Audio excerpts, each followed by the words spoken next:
नमस्कार दोस्तों, स्वागत है आपको JBM डिजिटल प्लेटफॉर्म पर। दोस्तों, गवर्नमेंट एम्प्लॉयज़ जो न्यू पेंशन स्कीम में आते हैं या ओल्ड पेंशन स्कीम में आते हैं, उनको रिटायरमेंट के वक्त क्या क्या बेनिफिट मिलता है, आज के वीडियो में कंप्लीट जो है जानते हैं। दोस्तों, गवर्नमेंट एम्प्लॉयज़ से रिलेटेड जो भी डाउट्स है आप जो है कमेंट बॉक्स में कमेंट कर सकते हैं। हमारे पास जो है एक्सपर्ट्स का एक बड़ा टीम है, इससे आपको जो है कोई भी प्रॉब्लम है आपको जो है इजीली उसका सॉल्यूशन मिल जाएगा। आप जस्ट कमेंट करना ही आपका देरी है, आपका जो है कमेंट का जो है आंसर आपको ज़रूर मिलेगा। चैनल को सब्सक्राइब नहीं किया, सब्सक्राइब कर लीजिए, साथ ही साथ बेल आइकन क्लिक कर ऑल में सेलेक्ट कर लीजिए ताकि ऐसे इंटरेस्टिंग नए नए वीडियो का नोटिफिकेशन आपको मिलती रहे। दोस्तों, सरकार आजकल जो है दो तरह का पेंशन स्कीम चलाती है, एक है न्यू पेंशन स्कीम, दूसरा है ओल्ड पेंशन स्कीम। आपको जो है दोनों में क्या क्या बेनिफिट्स है, आपको जो है क्या NPS में क्या क्या बेनिफिट मिलेंगे और OPS यानी ओल्ड पेंशन स्कीम में आपको जो है क्या क्या बेनिफिट्स मिलेंगे, इसके बारे में जो कंप्लीट जो है जान लेते हैं। तो सबसे पहले जो है ओल्ड पेंशन स्कीम में क्या क्या फैसिलिटीज़ है जानते हैं, साथ ही साथ न्यू पेंशन स्कीम में भी जो क्या क्या फैसिलिटीज़ है कंपेयर कर लेते हैं। तो चलिए वीडियो को स्टार्ट कर लेते हैं। दोस्तों, यहाँ पर दो तरह का पेंशन स्कीम है। तो जिनका अपॉइंटमेंट 1 जनवरी 2004 से पहले हुआ है उन सभी को जो है ओल्ड पेंशन स्कीम के अंदर काउंट किया जाएगा, और जिनका अपॉइंटमेंट 1 जनवरी 2004 से हुआ है उन सभी को जो है न्यू पेंशन स्कीम के अंदर काउंट किया जाएगा। आइए देखते हैं दोनों में क्या क्या बेनिफिट्स मिलता है।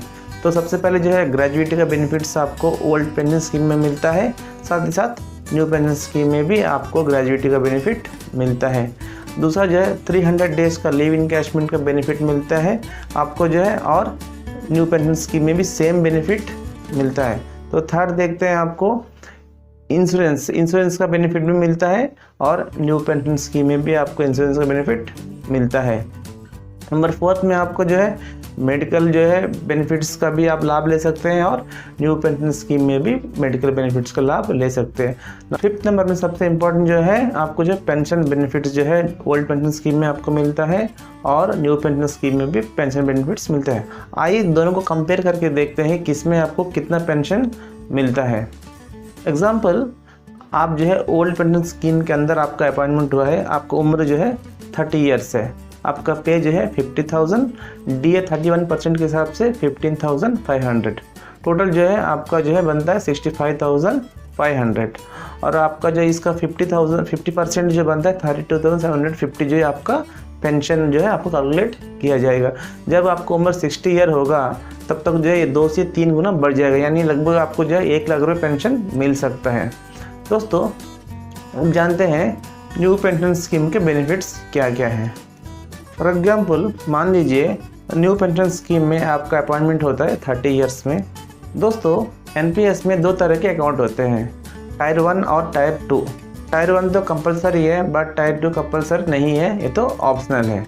तो सरकार जो है आपका पे से यानी पे प्लस DA यानी 65,500 से 10% जो है डिडक्ट कर लेती है, जो है 6,550 रुपये आपकी अकाउंट में जो है यानी टायर 1 अकाउंट में जमा कर देती है, और अपनी तरफ से 14% यानी 9,170 रुपये जो है अपनी तरफ से जो है आपके अकाउंट में जमा करते हैं। यानी हर महीने आपके टायर 1 अकाउंट में 15,720 रुपये जो है जमा होता है।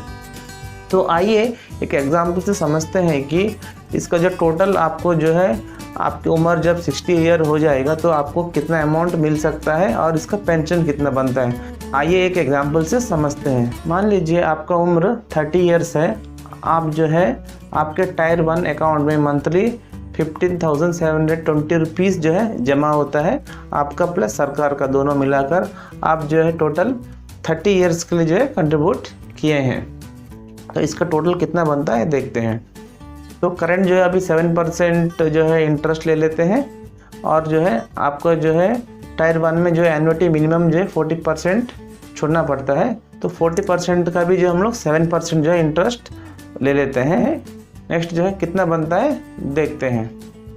टोटल आपका इन्वेस्टमेंट बनता है 56,59,200 रुपीज़। इंटरेस्ट मिलाकर जो अमाउंट जो है टोटल कॉर्पस बन जाता है 1,92,89,816 रुपीज़ टोटल बनता है। इसमें से आपको जो है 40% जो है सरकार के एन्युटी खरीदने पड़ेंगे और बाकी 60% जो है सरकार आपके अकाउंट में जमा कर देगी। देखते हैं कितना अमाउंट होता है।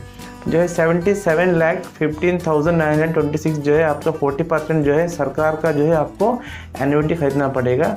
बाकी जो अमाउंट है 1 करोड़ प्लस जो है सरकार आपके अकाउंट में जमा कर देगी। आपने सरकार से जो भी एन्युटी खरीदा है उसका जो है इंटरेस्ट बनता है 7% के हिसाब से 45,010 रुपीज़, यानी आपको जो पेंशन जो है 45,010 रुपीज़ मिलना है। जब आपका रिटायरमेंट होगा 60 ईयर्स में, यह अमाउंट जो है 2 से 3 गुना बढ़ जाएगा, लगभग 1 लाख रुपए से भी ज़्यादा जो है आपको पेंशन के रूप में मिल सकता है।